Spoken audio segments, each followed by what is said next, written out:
প্রিয় কোনো কিছুই আসলে বেশিদিন থাকে না। হোক সেটা কোনো জিনিস কিংবা প্রিয় কোনো মানুষ। যে জুতা জোড়া সবচেয়ে বেশি প্রিয়, সেই জুতা জোড়াই ছিঁড়ে যায় সবার আগে। যে জামাটাই কিনা আমাকে সবচেয়ে বেশি মানায়, সেই জামাটার রং চলে যায় সবার আগে।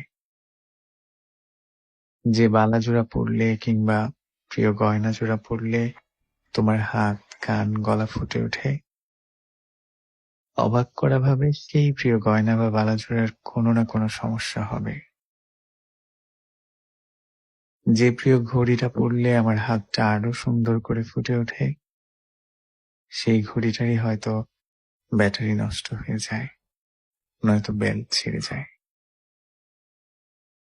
যে প্রিয় মানুষটার সবচেয়ে বেশি প্রয়োজন মনে হয়, সেই প্রিয় মানুষটা হয়তো ছেড়ে চলে যাবে সবার আগে, কিংবা থেকেও না থাকার মতো করে থাকবে।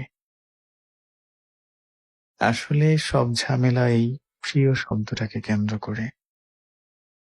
যে জিনিসটা আমরা সবচেয়ে বেশি যত্ন করে রাখি, যে জিনিসটাই আমাদের সবচেয়ে বেশি প্রয়োজন, সেই জিনিসটাই আসে আমাদের কাছে খুব কম সময়ের জন্য।